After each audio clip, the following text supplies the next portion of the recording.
Continuamos con nuestro panel y las preguntas que ustedes nos envían a través de mensajes de texto al 787-599-9188, muy importante para todos nosotros. Hola, mi hija de 15 años pesa 118 libras, mide 5 pies 2 pulgadas, tiene 11 de hemoglobina. El doctor dice que está baja. ¿Qué le puedo dar? Tiene que dejar... No es darle, es quitarle. Lo primero que tiene que eliminarle de toda la alimentación es todo lo que tenga gluten, todo lo que tenga lácteo.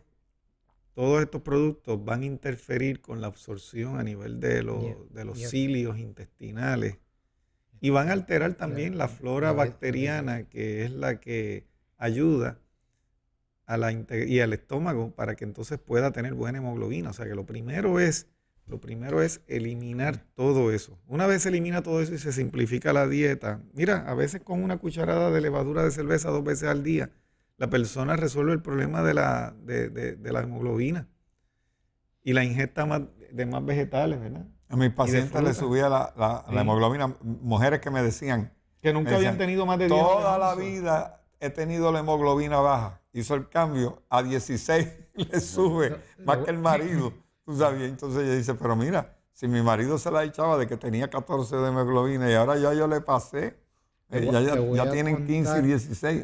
Te voy a contar una anécdota. Cuando yo era médico cirujano pediátrico, yo cogí clase con el doctor Keshava Bhatt, que era un carácter, hablando a él. Y él me dijo, mira, Iván, esos pacientes desarrollan hemoglobina fisiológica baja, 9 gramos, 8 gramos, 10 gramos, después de primeros meses.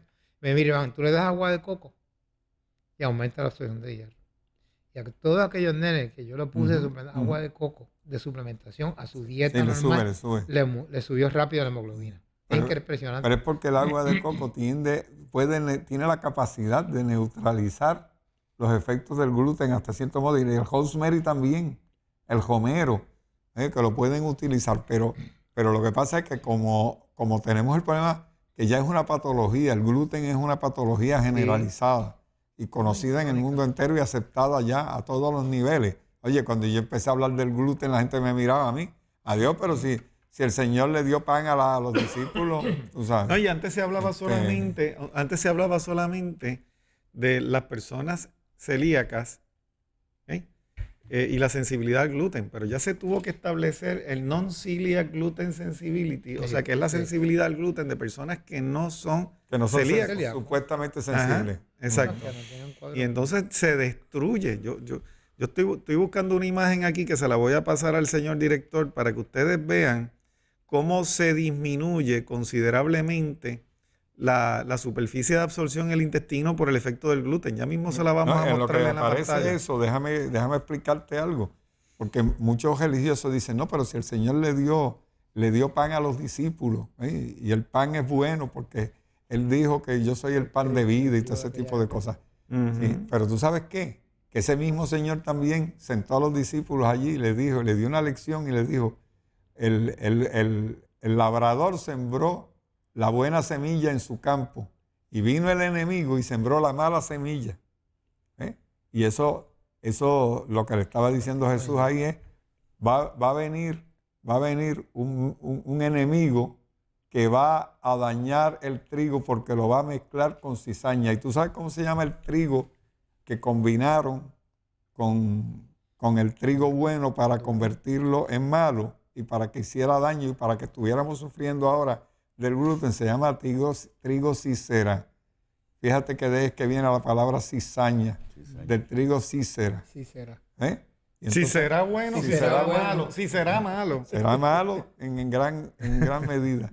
Pero fíjate que esto es importante que lo sepamos, porque tú ves una parte que te conviene a veces de las escrituras, pero no ves la otra, que la contragesta, y para entonces para obligarte a ti a tú poder hacer tu evaluación personal en base a los elementos de juicio que se puedan encontrar en el mismo texto para tú determinar por qué es que el trigo era bueno, pero ahora no es bueno, porque una vez lo fue.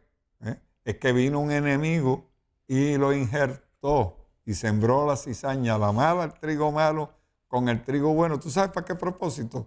Para que en vez de una cosecha de trigo, que es bíblico también, había una cosecha de trigo al año, una cosecha de cebada y una cosecha de centeno.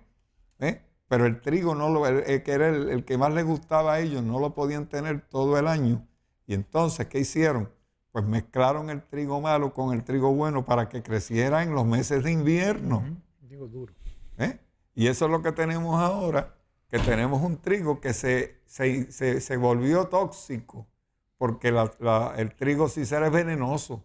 Y mezclaron el trigo venenoso con el trigo bueno, y por eso ahora tenemos un problema de gluten en los niños, que les causa muchísimos problemas digestivos, intestinales, neurológicos, etc. Eso se llama, en otras palabras, enteropatía ciliar, y le acabo de enviar a nuestro director 3 fotos, 3 láminas donde se puede ver, se pueden ver la degeneración de esas vellosidades intestinales, para que ustedes vean.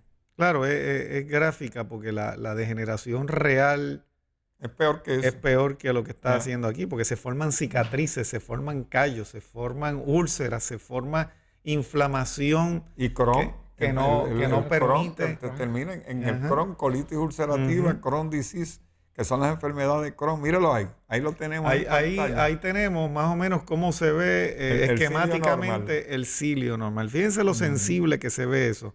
Vamos a la otra lámina, señor director. Y entonces esos pelitos están ahí, que son por donde se absorben precisamente los componentes del complejo B. Eso se va encerrando. Mira cómo se degenera. Mira ahí cómo se prácticamente se eliminaron en el de la derecha. Se está disminuyendo un 80% la capacidad de absorción del intestino. Claro, esto le añadimos que se forman, como dije anteriormente, inflamación y callos. Hay otro diagrama más. Es importante señalar, y es bueno que lo ponga de nuevo el director para señalar algo bien importante, un detallito, que es que el cilio no solamente se afecta, sino que se sella. ¿Ve? Se sella la absorción. ¿Ve que eso tiene como unos taponcitos, el que estaba bajito? Flema. Que se tapa con una capa. No, y ahí se lo están mostrando un esquema limpio, pero cuando el intestino está lleno de harina, de trigo, de grasa, eso se forma. Un limo feísimo. Se forma una babosidad ahí combinada con todos esos depósitos de gluten. Igual que le pasa en la lengua. De gluten, de descomposición de proteína animal, de putrefactos, cambios ahí que arropan todo eso, como cuando usted abre el sifón del fregadero de su casa. Sí. Entonces, mire, el enterocito, que es la célula, microscópicamente, de ahí del intestino, tenemos ahí a la izquierda las más o menos normales, y entonces las últimas 2 de la derecha, que es la célula del borde del intestino, fíjense cómo se degeneran. El mismo sistema inmunológico las ataca, porque el gluten desencadenó un anticuerpo que destruye esa célula. Y según se destruye esa célula en el intestino, se destruyen los hepatocitos en el hígado. Se destruyen, esa misma contaminación llega al líquido sinovial de las coyunturas. Esa misma deterioro ocurre dentro de las arterias, y entonces el cuerpo tiene que producir capas de colesterol para disminuir la permeabilidad de la arteria y que se rompan vasos sanguíneos. O sea, muchas veces esas placas que se forman, la mayor parte de las placas que se forman de colesterol, se forman tratando de proteger que se rompa el vaso sanguíneo y se produzca un aneurisma. O sea, que el cuerpo, con su mecanismo de protección, empañeta con colesterol y calcio las arterias, pero si usted sigue en un hábito alimentario de consumo de gluten que corre por todas las arterias, por todo el sistema se sigue inflamando al punto que, según se le inflaman las coyunturas, según se le inflaman los músculos, estas personas que tienen fibromialgia tienen inflamación también en sus arterias, en sus vasos sanguíneos, en el músculo cardíaco, todo se inflama. Jorge, es una situación increíble lo que ocurre, y es increíble cómo se minimiza el impacto que puede tener esto en casi todas las condiciones de salud, porque inclusive muchas condiciones de diabetes ocurren por el proceso inflamatorio crónico que ocurre en el páncreas también, que deja de producir insulina.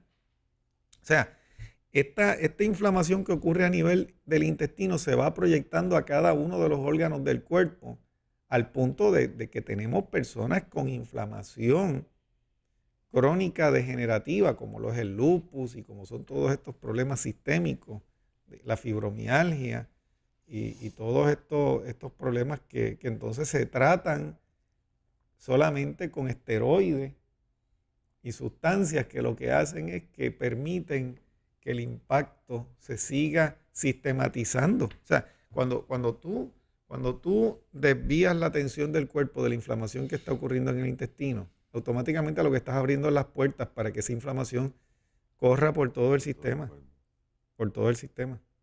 Y ahí es donde vienen estos síndromes que muchas veces llega un momento que el mismo médico y aún nosotros no sabemos ni tan siquiera ni cómo empezar a tratar a una persona que llega en estas condiciones. Porque es tanto lo que hay que hacer,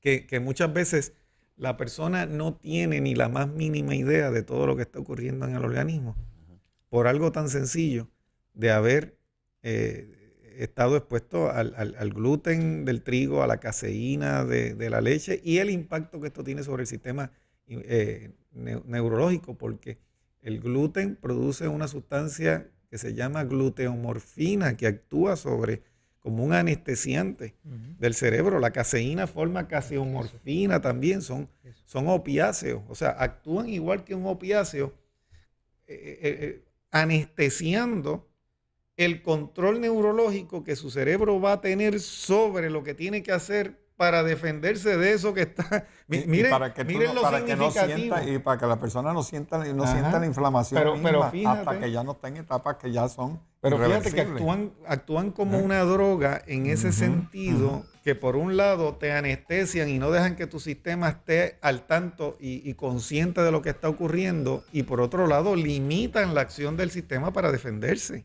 Amigos, esta información que estamos recibiendo todos ustedes en sus hogares, yo aquí estamos recibiéndola todos, no la va a escuchar en otro lugar. En ningún sitio. Me tomo la libertad Gente no se atreven a hablar de eso. De decirle a todos que tienen que estar en TIVA, tienen que estar donde está ahora. Una beca disponible para todo el mundo. Pero esta beca todos cualifican por igual. Todos cualifican por igual. No hay privilegio ninguno. Amigos, vamos a una pausa y regresamos con ustedes en breve.